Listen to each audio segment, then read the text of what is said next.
el desarrollo del derecho, pero en esta oportunidad con lo previsional y fundamentalmente, claro, con los jubilados. Por eso está con nosotros la doctora Liliana Matos. ¿Cómo estás? ¿Todo bien? Hola Lucas, buen día. Bien, muy bien. Bueno, un placer que estés con nosotros, Liliana. Igualmente para mí. Tenemos que hablar de las pensiones, ¿sí? Y efectivamente a quién le corresponde, o cómo sabemos si efectivamente nos corresponde o no una pensión. Así es, te cuento la problemática que generalmente tengo en el estudio, que es que tenemos una persona que no tiene la cantidad de aportes necesarias para acceder a la pensión de su cónyuge fallecido. Hablamos en el caso de que se produce el fallecimiento de un trabajador o de un jubilado, ¿sí?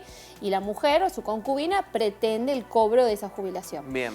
En el caso de los que están jubilados no es problema porque ya existe el beneficio y se deriva, digamos, es un beneficio derivado. Yo lo tomo de quien ya lo tenía. El problema es cuando son trabajadores, que muchas veces los trabajadores fallecen y no están teniendo aportes a la fecha del fallecimiento. Bien. En la Argentina no hay una jubilación proporcional, es decir, me dan una jubilación por la cantidad de años que en algún momento hice. En el caso de las pensiones te piden que a la fecha que genera el derecho, que es de fallecimiento, existan aportes, por lo menos dentro de los últimos 3 años. Bien, entonces ese punto hay que tenerlo en cuenta. Hay que tenerlo en cuenta porque ahí es la primera falencia y el primer obstáculo para acceder a la pensión.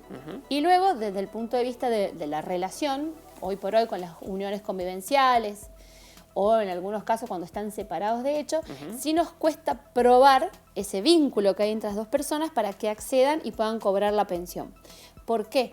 La pensión no cubre el vínculo. O sea, si yo estoy casada, no me pagan por estar casada, sino me pagan porque yo dependo económicamente de ese ingreso que tenía esa persona. Entonces yo sustituyo el salario o el sueldo o la jubilación por una pensión.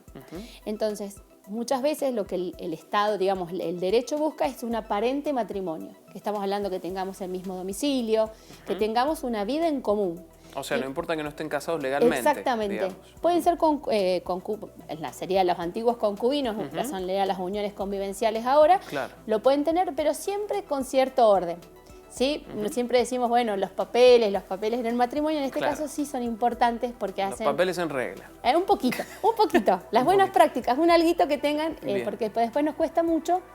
Y, por ejemplo, tienen distintos domicilios, no llega una factura. Y entonces no hay cómo probar que había una dependencia económica para ser titular de ese derecho. Porque aparte nadie espera una situación trágica, por ejemplo, un accidente, y de pronto nos encontramos en esta situación y dónde recurrir, qué hacer, ¿no? Exactamente, y es muy duro, muy difícil, hay gente que a veces tiene menores. Claro. Y bueno, y lamentablemente no han hecho ese, digamos, prepararse o tener esa vida en común, ¿no? Se mantenían muy diferenciados los dos, y entonces les recomiendo por lo menos tener el mismo domicilio. Perfecto, bien. Nada más que eso. Reiteremos, se puede entonces por punto lo más importante para que no corra en riesgo, por ejemplo, cobrar una pensión si existe un accidente o etcétera.